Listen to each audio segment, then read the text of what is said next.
The best FIFA Men's Player of the Year, Lionel Messi.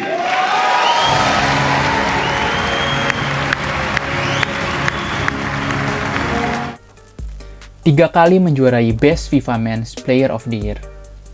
4 kali menjuarai UEFA Champions League bersama dengan Barcelona. 10 kali juara Liga Spanyol dan penerima 7 kali penghargaan Ballon d'Or, salah satu penghargaan paling bergengsi sebagai seorang pemain sepak bola. Dan yang terbaru adalah juara Piala Dunia tahun 2022 di Qatar bersama dengan Argentina. Siapa lagi kalau bukan Lionel Andres Messi.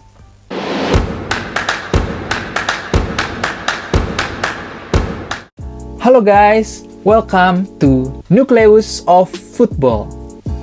Perkenalkan, gue Kevin Revana. Hari ini kita akan ngobrol mengenai salah satu pemain terbaik dunia. Bisa dibilang dia ini adalah GOAT-nya sepak bola, yaitu Lionel Messi. Lionel Messi atau kita sering kenal dengan sebutan La Pulga, lahir di kota Rosario, Argentina pada tanggal 24 Juni 1987. Dia memulai debut pertamanya bersama dengan FC Barcelona di tahun 2004. Sejak pertama kali dia mulai bermain sepak bola, semua mata sudah tertuju kepada Messi lewat kemampuan dribbling bolanya yang sangat hebat. Dia melewati banyak pemain dan mencetak gol. Salah satu gol ikonik yang dibuatnya adalah saat melawan Getafe di tahun 2007, di mana dia menggiring bola dari garis tengah lapangan hingga melewati kiper Getafe. Berikut cuplikannya. Messi. Oh, brilliant skill from Lionel Messi. Surging forward with real menace here. Brilliant from Messi. Oh, what a goal that is! And the whole of this ground stands and applauds the 19-year-old. Have you seen a better goal than that anywhere this season? I very much doubt it. Lewat gol tersebut, Messi membantu Barcelona menang 5-2 atas Getafe. Lantas, mengapa Messi bisa sehebat itu dalam mendribling bola? Mari kita bahas teorinya satu persatu. Titik gravitasi tubuh yang lebih dekat dengan bumi. Loh, kok ngobrolin pelajaran fisika? Kata ini ngobrolin olahraga, ngobrolin sepak bola. Nah, tunggu dulu guys. Ternyata ada hubungannya loh. Jadi, semua makhluk hidup atau semua objek yang tinggal di bumi memiliki titik tengah gravitasi atau titik keseimbangan. Nah, definisinya sendiri, titik keseimbangan adalah titik di mana berat suatu objek itu tersebar secara merata. Semakin jauh titik gravitasi dengan bumi atau titik keseimbangan dengan bumi, maka gaya gravitasi yang akan dialami oleh objek tersebut atau orang tersebut akan lebih besar. Nah, pada manusia, itu letak titik gravitasi atau keseimbangannya terletak di daerah pinggang.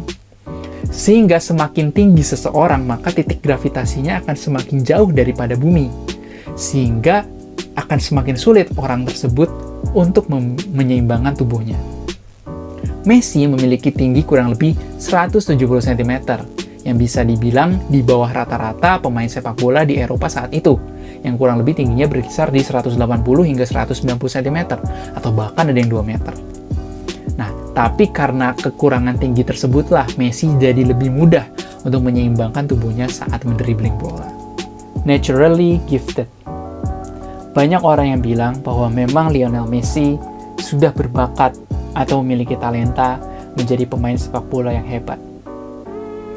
Perlu diketahui bahwa tubuh kita untuk menghasilkan energi akan mengalami proses yang disebut dengan metabolisme, di mana proses memecah glukosa atau karbohidrat menjadi unsur-unsur energi yang lebih kecil atau kita sebut dengan ATP, adenosin trifosfat. Metabolisme pun terbagi menjadi dua. Ada metabolisme aerob dan metabolisme anaerob. Aerob yang artinya membutuhkan oksigen dan anaerob tanpa oksigen. Manusia utamanya akan mengandalkan metabolisme aerob terlebih dahulu. Sedangkan anaerob ini berperan sebagai tambahan apabila memang dibutuhkan energi lebih untuk melakukan aktivitas. Contohnya saat manusia berolahraga. Pada kegiatan sepak bola, tentunya diperlukan energi yang lebih besar, sehingga pastinya akan terjadi proses metabolisme anaerob. Menurut penelitian dari Department of Sport Science University of Beira Interior Covilhã di Portugal, didapatkan data bahwa kemampuan metabolisme anaerob diturunkan sebesar 30-90% secara genetik. Dan juga kemampuan untuk menangkap oksigen diturunkan secara genetik sebesar 40-70%. Jadi bisa dikatakan bahwa Messi memang secara natural sudah memiliki talenta atau bakat secara biologis, stamina, dan ketahanan otot yang baik. Untuk bisa menggiring bola sehebat Lionel Messi, diperlukan tidak hanya sekedar talenta, tapi dibutuhkan semangat dan latihan yang konsisten untuk bisa terus berkembang. Menurut penelitian di University of Bologna, Italia pada tahun 2017, dilakukan penelitian terhadap para pemain sepak bola di Italia. Para peserta diminta untuk berlari sambil menggiring bola dengan jarak 1 km dengan kecepatan 10 km per jam.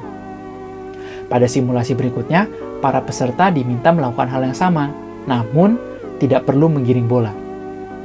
Dan didapatkan data bahwa untuk peserta bisa menggiring bola, diperlukan energi sebesar 4,6 Joule per kilogram per meternya.